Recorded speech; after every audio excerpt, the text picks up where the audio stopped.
Hi அஸ்ஸலாமு அலைக்கும். நம்ம நல்லூர் ரெசிபீஸில் இன்றைக்கி பாஸ்தா தான் 2 டைப்பாக பார்க்க போகிறோம். ஸோ எப்படி செய்யலான்னு பார்க்கலாம் வாங்க.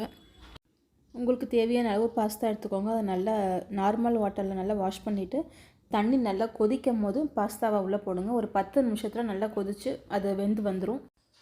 நம்ம வாழ்க்கையில் டைமிங் ரொம்ப முக்கியங்க.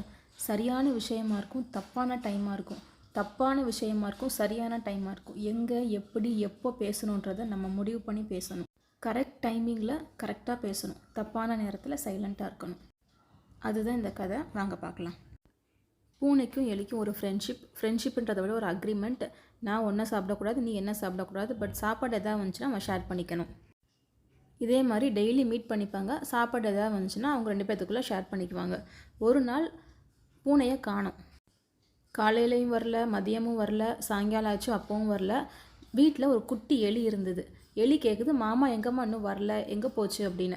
நானும் அதை தான் பார்த்துட்ருக்கேன், காணமே அப்படின்னு சொல்லிட்டு, சரி வா நம்ம 2 பேரும் போய் தேடுவோம் அப்படின்னு சொல்லிட்டு காட்டுக்குள்ளே போய் 2 பேர் தேடுறாங்க.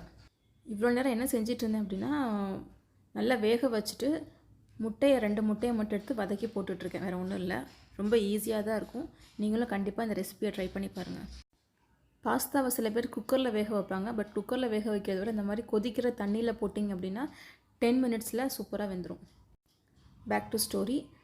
பூனை எங்கே தேடியும் காணோமா. ஸோ காட்டுக்கு வர்றாங்க. காட்டில் பார்த்திங்கன்னா ஒரு வேடன் வந்து அந்த பூனையை கூண்டுக்குள்ளே போட்டு வச்சுட்டான்.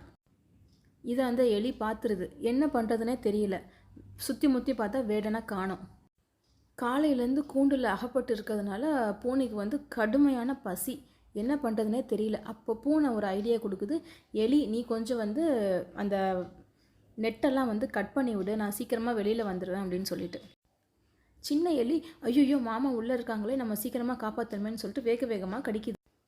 நெட்டு சீக்கிரமாக அறுபட்டுக்கிட்டே வருது. பூனை அங்கே பசியில் துடிக்குது, ரொம்ப பசிக்குது, சீக்கிரமாக விடுபடுன்னு.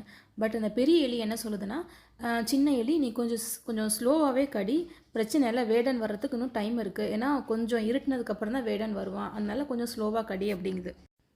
உள்ளே இருக்க பூனை கொஞ்சம் திட்டவும் செய்யுது, என்ன இப்படி பண்ணுறேன், எனக்கு ரொம்ப பசிக்குது, சீக்கிரமாக கடிங்க அப்படின்னு. நேரமும் கொஞ்சம் நேரம் இருட்டிக்கிட்டு வருது, வேடன் வர்ற சத்தமும் கேட்குது. அப்போ தான் டக்குன்னு அந்த எலி வந்து அந்த நெட்டை அறுத்து விடுது. பூனை சடார்னு ஓடிடுது.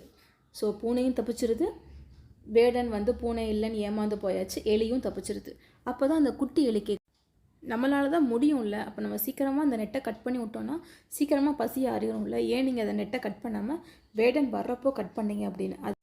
அதுக்கு எலி ஒரு பதில் சொல்லுது பாருங்கள். அதுதான் நம்மளோட வாழ்க்கைக்கான பதில், டைமிங்க்கான பதில். இப்போ ரெசிப்பியில் நான் சாஸ் பாஸ்தா நான் செஞ்சு முடிச்சுட்டேன். இப்போ நான் ஒயிட் பாஸ்தா செஞ்சிட்ருக்கேன். ஒயிட் பாஸ்தாவுக்கு பட்டர் சேர்த்துக்கோங்க, அப்போ தான் உங்களுக்கு டேஸ்ட்டு நல்லாயிருக்கும். வெங்காயத்தால் குடமிளகாய் இது எல்லாத்தையும் போட்டு நல்லா ஃப்ரை பண்ணிட்டு மிச்சம் நம்ம வேக வச்சுருக்கிற பாஸ்தாவையும் போட்டுருங்க. திருப்பியும் பட்டர் ஆட் பண்ணி ஒரு 2-3 ஸ்பூன் கிட்ட மைதா மாவு சேர்த்து 1 கப் பாலில் நல்லா அதை மிக்ஸ் பண்ணிக்கோங்க. இது கூட நீங்கள் சீஸ் சேர்த்திங்கன்னா இன்னுமே ரொம்ப சூப்பராக இருக்கும்.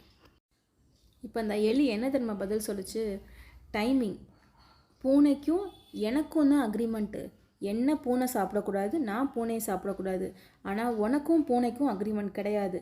பூனையோ காலையிலேருந்து சாப்பிடாமல் இருக்குது, பசியோடு இருக்குது. நம்ம சீக்கிரமே கழட்டி விட்டுட்டோம் அப்படின்னா அது கரெக்டாக ஒன்றை தான் வந்து சாப்பிடும். ஸோ நான் ஒன்றையும் காப்பாற்றணும், என் ஃப்ரெண்டாக நான் பூனையும் காப்பாற்றணும். அதுக்கு அந்த வேடன் வர டைமாக பார்த்து நம்ம கழட்டி விட்டால் மட்டும்தான் பூனை வேடன்ட்டேருந்து எஸ்கேப் ஆகணும்னு பசியை பொருட்படுத்தாமல் எஸ்கேப் ஆயிரும், வேறு எங்கேயாவது போய் பசி ஆறிடும்.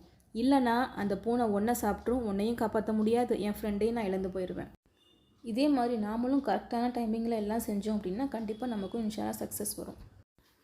நம்ம சேனல் நீங்கள் இப்போ தான் ஃபஸ்ட் டைம் பார்க்குறீங்கன்னா கமெண்ட் பண்ணுங்கள், ஷேர் பண்ணுங்கள், சப்ஸ்கிரைப் பண்ணுங்கள். உங்களோட வேல்யூபிளான கமெண்ட்டை நீங்கள் எனக்கு கொடுத்தீங்க அப்படின்னா இன்னும் எனக்கு போகிறதுக்கு மோட்டிவேஷனலாக இருக்கும். தேங்க்யூ.